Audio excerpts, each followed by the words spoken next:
Alright guys, Hunter back again today. Hope you're all doing well and enjoying your day so far, and a remarkable potential roster that could have happened in this past off-season which fell through, involving Slasher and Crimsix, but also two other players you might not necessarily have expected. Very much intrigued to your thoughts on the comment section below. Like if you guys enjoyed the video, subscribe if you are new as always, I would greatly appreciate it. When you give to the channel, thank you very much indeed for doing that. First of all, this from Cronut CD Lintel. More confirmations really on what's going on in the Challenger side. Venom, Gravity and Nero, team of 3 for Challengers it seems going forwards. Some talk the last couple of days, we talked about it on the Breaking Boy podcast, we're going to dive into here in a couple of minutes time about, who could the substitute potentially be for Los Angeles Thieves. They thought very highly of Venom when he was on their team last year, but whether he'll come back and make that return, that of course does remain to be seen, but I think he could once again be a very solid substitute player for that roster or another roster. His communication has always been talked about as being spectacular, that being Venom of course, but it's just, well, he didn't really perform as intended when he joined Los Angeles Thieves last year, but to be fair, even with him,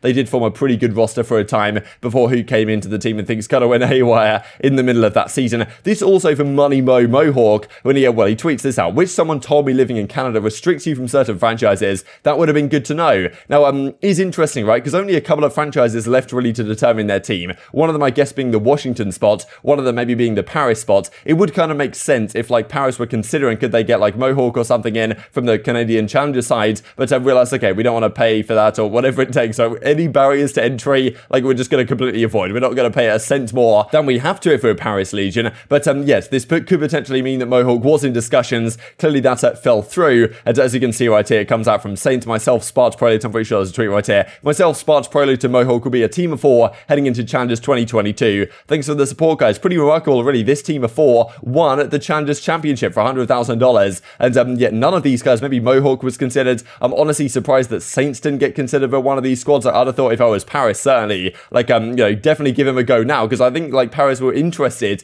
in him in the middle of the season when he was on the Sublanders Academy. A couple of these guys were as well, and they didn't want to pay the $25,000 buyout or whatever it was to get him off the academy. So now you can get him on a free, I guess. Like, why would you not do that? I'm kind of confused, really, what the thought process is here, but apparently, yeah, these 4 are once again going to be going through the Challenger side, and it's kind of tough, right? You win Challengers, and you still don't really get a shot in the Pro League. Like, Mohawk apparently was potentially getting a shot. I'm surprised Saints hasn't, to be honest, and some of these other guys as well, and so maybe they'll get a shot as a substitute somewhere and can still compete, of course, in this roster in the Challenger side, but it's just tough with no expansion, and so many pro players that got kicked out of the Pro League last year that are now in Challengers and now looking to make their way back in, as I'm sure some of these organizations are going to give them a go. And this is where, like, Spark comes out and says, we all 100% would have signed for the minimum if they gave us the opportunity. Did they even offer any of you? Yeah, we talked to McGee, that being Theory, the coach at the Paris Legion, but they want a different roster at the end of the day. So kind of confirming they do have a good roster in mind, or not necessarily a good roster, but a roster in mind at the very least. Kind of sucks, but if we deserved it, we would have gotten the offer. Obviously, we got some more work to do, or good. So yeah, Spark definitely trying to make his way back into the Pro League, understandably so.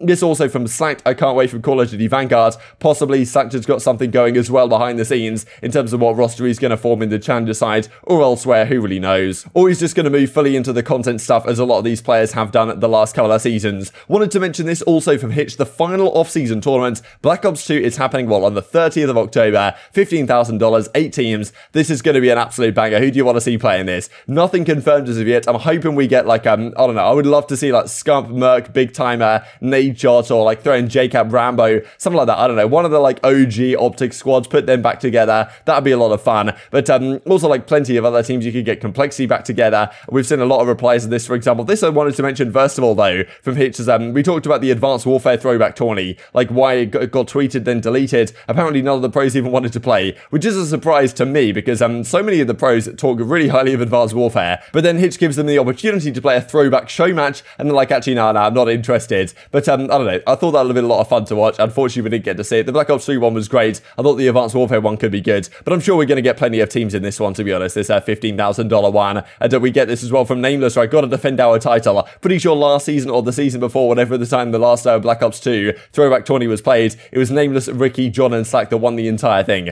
So not too bad. Maybe we'll see those guys back again and give it a good go. Ricky's always a monster in these tournaments, I swear. And Nameless, to be fair, isn't half bad either in these situations. This also from Aiden and Tommy. Apparently, they're going to be down from the team they kind of ran most recently in the Modern Warfare throwback tourney. So maybe, yeah, well, we'll see Aiden and Tommy once again give it a good go, because certainly that was a fair bit of fun to watch. But yeah, looking forward to seeing what teams exactly get formed for this one. But let's talk about this then, right? So a couple of days ago on the Breaking Boy podcast, we were talking with Kenny about exactly how the Los Angeles Thieves off-season went, and how this roster actually ended up getting formed. Was Octane always going to be a lock for the entirety of the season? Pretty much Kenny says, yeah, that was pretty much the plan. It wasn't guaranteed that Slasher would be leaving, but it makes sense to have more role flexibility, rather than having Kenny forced onto the SMG, and Slasher not too comfortable in that flex position. Makes a lot of sense for him to go elsewhere. But Kenny goes into some detail here about exactly how the off-season did go. The fact that they considered guys like Cleanix, considered guys like Vivid, but in the end they went with Envoy. But the Envoy situation was by no means guaranteed. Kenny got a phone call, as he'll go on to explain, from Slasher, like just after Slasher, I guess, had left the team, and just after Envoy had announced free agent, that Slasher, Crimsix, and Envoy were looking for one as a potential team. They wanted Kenny to come over, or they wanted to come over to Los Angeles Thieves with Kenny or something. It would probably have been one of the Los Angeles teams that ended up happening, but yeah, for whatever reason this fell through before I imagine Crimsix had the discussions over with Clayster. But certainly interesting to see this could have been Crimsix's first choice, in the sense that he was like right talking with Slasher, ready to give this a go, but then Envoy made up his mind relatively quick that yeah, I guess he wanted to come to Los Angeles Thieves instead of that rumoured roster with Slasher and Crimsix and Kenny and co that potentially might not have worked out too well. Well, Sam was joining the team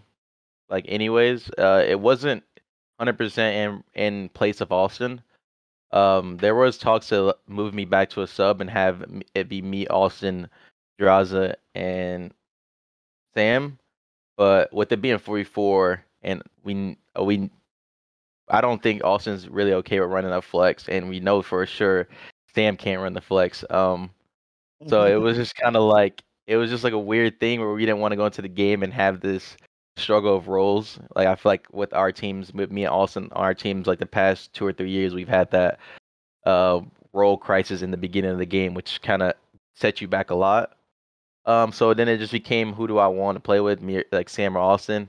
And it just, like, it wasn't like a thing of like, oh, I think Austin's fallen off or Austin's bad. I just felt like it's been 3 years, and we had a good year the first year, but it's just been a struggle, and it just feels like one of those things where it's like destined to have bad luck. So I just kind of wanted to try something new with Sam, and Sam's one of my best friends, so he was kind of like an automatic on the team.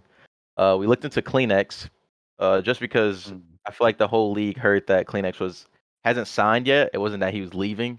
He just wasn't signed. So it was like that there was an opportunity there, but it kind of was also just like they just got second. Like, there's no shot that they're breaking up. So it kind of was just like chalked. And then I also just had a call with Austin, like after we were saying we're going to pick up Sam, and Austin called me saying that there was going to be a team with him, Envoy, and Crim. And he asked if I wanted to join. But I just wasn't leaving Sam. And then that was like right after Envoy tweeted free agent. So I DM'd Envoy, was like, yo, let's run it. And he was like, let's do it. And he was like, what's the team? And I was like, yo, it's me, you, Sam, and Draza. And he was down for it. And literally, it was done like that.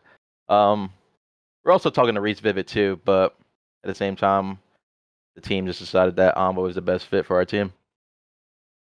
So, like, what organization would that have been on, the Slasher Crim thing? Because I was trying to figure this out today, because Slasher said on the flank that, like, he was almost close to team with Crim this offseason.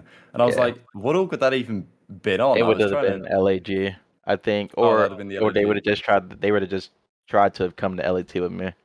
So I wonder how this roster would have done, right? Slasher and Crimsix on the whole, like, I don't know, it sounds like a recipe for conflict, but to be fair, I think they could get on relatively well. At the same time, it does mean that Crimsix is going to have to be the flex on that team. Envoy and then Kenny are both going to have to be SMGs. So it doesn't, I think, make it ideal. I think that wouldn't have been the greatest composition in the world. Certainly a risky composition, but one that, fair play, like, it could have happened, right? Because clearly Slasher was in discussions here. Crimsix, after being a restricted free agent, was clearly talking to Slasher and getting ready to give that a go. And Envoy as well, right? Like, could Crimsix and Envoy have kind of run the revenge tour? That I think is what we actually talked about, right? When Envoy was first announced here as a free agent, that like there were some rumors that maybe Envoy and Crimsix could team up and kind of do their, like, you know, come back against Optic type thing in the next year. Of course, it didn't work out like that, but it is interesting that if Kenny had have said yes to this offer, then maybe it would have happened, right? And maybe Los Angeles Thieves could have been a very different team, still with Envoy, but also Crimsix and Slasher could have rejoined over there. It would have been a strange one. I'm not really sure it would have worked, but they were considering it most certainly for a little bit of time, and then either Envoy decided, or like obviously Kenny decided he wanted to go down the route with Octane, and then he phoned up Envoy and was like, okay, yeah, leave Slasher and Grim, come over to join us, and Envoy was like, okay, that actually makes a lot more sense, right, with Drazah there as well, a lot more of a flexible squad, I imagine, to actually make that work. But still, you do have to wonder, right, if this team this season with the Los Angeles Guerrillas team, if the New York Subliners team with Crimsix and Clayster, Hydra, Neptune, as it is rumored to be, doesn't exactly work out, then you've got to wonder whether these potential partnerships could gain a new lease of life in the future of the CDL. Of course, yeah, Slasher and Crimsix certainly been having some discussions as of late, and Slasher did reveal on the flank a few days ago that this was almost happening, but interesting to know that Envoy was the other piece that could have been on that team, and also Los Angeles Thieves, a consideration for Clinics and Vivid, but inevitably, well, in the end, going the way that they did. Wanted to talk about this as well real quick from Desearch. I thought this is kind of an interesting question. If you're a Call of Duty League general manager and have to build your team around one player that doesn't have a ring, who are you picking? This is a good question. There's a lot of fantastic players, of course, that never won a World Championship ring. You can look at the likes of Octane. Kenny, for example, is a good one that we've just been discussing. I think that Priest is a very good shout, to be honest. The last couple of seasons, he's been phenomenal. Maybe not the last season or so, but really the last several years, I think he's a great piece to build around. But maybe he wouldn't be my first pick. I'd probably get someone like Cammy right now. I think his raw gun skill and potential seems phenomenal. At the same time, there are other picks out there that could be better, maybe leadership figures as well. It's tough to say. This reply actually here from Smizel is pretty damn good with Inside, Cammy, Standy, and Envoy. If you did have to build an entire team of players that do not currently have a ring. And this also from Breaking Point, just to finish off, I'll keep running through this over the coming days. Certainly going to be very controversial and still going to rile some people up, I'm sure, over time. But Journey, Prelude, Decimate, Saints, and Gizmo are the top 15 to top 11 of the Challengers players for the year. From the votes that were received from this one, I'll keep you guys updated on how this develops over the coming days, but I'm pretty sure our list of the top 20 pro players is going to be somewhat better than this. But very much intrigued your thoughts on all this stuff in the comment section below. Hope you guys enjoyed the video. If you did enjoy it, I'd greatly appreciate a like on the video. Really upset the YouTube icon. I know you enjoyed this content, and people like you may enjoy this content as well, and I've grown the competitive Call of Duty community. Thank you much, as always, take care, and I will see you next time.